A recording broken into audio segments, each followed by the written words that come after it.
एक शख्स गाड़ी से उतरा और बड़ी तेजी से एयरपोर्ट में घुसा। जहाज उड़ने के लिए तैयार था। उसे किसी कॉन्फ्रेंस में पहुंचना था जो खास उसी के लिए आयोजित की जा रही थी। वो अपनी सीट पर बैठा और जहाज उड़ गया। अभी जहाज कुछ दूर ही उड़ा था कि कैप्टन ने ऐलान किया, तूफानी बारिश और बिजली की वजह से जहाज का रेडियो सिस्टम ठीक से काम नहीं कर रहा, इसलिए हम करीबी एयरपोर्ट पर उतरने के लिए मजबूर हैं। जहाज लैंड होते ही अब वो शख्स बाहर निकला और कैप्टन से शिकायत करने लगा कि उसका एक एक मिनट कीमती है और होने वाली कॉन्फ्रेंस में उसका पहुंचना बहुत जरूरी है। पास खड़े दूसरे मुसाफिर ने उसे पहचान लिया और बोला, डॉक्टर पटनायक, आप जहां पहुंचना चाहते हैं टैक्सी द्वारा यहां से केवल 3 घंटों में पहुंच सकते हैं। डॉक्टर ने उस शख्स का शुक्रिया अदा किया और टैक्सी लेकर निकल पड़ा। लेकिन ये क्या, आंधी तूफान और मूसलाधार बारिश ने गाड़ी का चलना मुश्किल कर दिया। फिर भी ड्राइवर गाड़ी चलाता रहा। अचानक ड्राइवर को एहसास हुआ कि वो रास्ता भटक चुका है। नाउमीदी के उतार चढ़ाव के बीच उस शख्स को एक छोटा सा घर दिखा। इस तूफान में वही गनीमत समझकर गाड़ी से नीचे उतरा और दरवाजा खटखटाया। आवाज आई, जो कोई भी है अंदर आ जाए, दरवाजा खुला है। अंदर एक बुढ़िया आसन बिछाए भगवत गीता पढ़ रही थी। उसने कहा, माँ जी, अगर इजाजत हो तो आपका फोन इस्तेमाल कर लूं। बुढ़िया मुस्कुराई और बोली, बेटा, कौन सा फोन? यहां ना बिजली है ना ही फोन। लेकिन तुम बैठो, सामने चरणामृत रखा है, पी लो, थकान दूर हो जाएगी और खाने के लिए भी कुछ ना कुछ फल मिल जाएगा, खा लो ताकि आगे सफर के लिए कुछ शक्ति आ जाए। डॉक्टर ने शुक्रिया अदा किया और चरणामृत पीने लगा। बुढ़िया अपने पाठ में खोई थी कि डॉक्टर की नजर उनके बगल में पड़ी।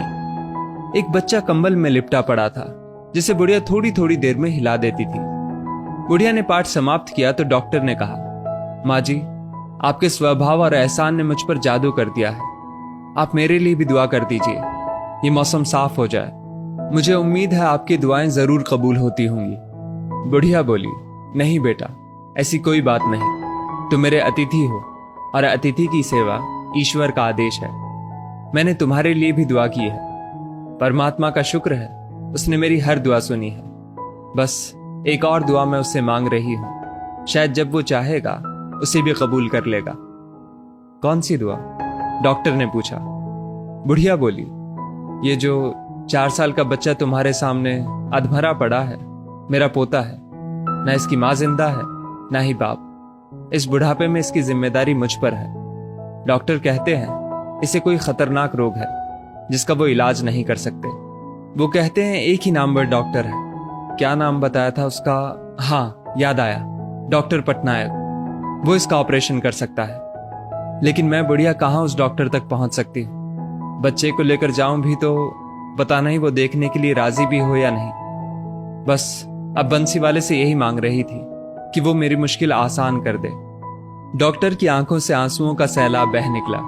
वो रूंधे कंठ से बोला, माई, आपकी दुआ ने हवाई जहाज को नीचे उतार लिया, आसमान पर बिजलियां कौंधवा दी, मुझे रास्ता भुलवा दिया ताकि मैं यहां तक खींचा चला आऊं। हे भगवान, मुझे यकीन ही नहीं हो रहा कि कन्हैया एक दुआ कबूल करने के लिए अपने भक्तों की इस तरह भी मदद कर सकता है।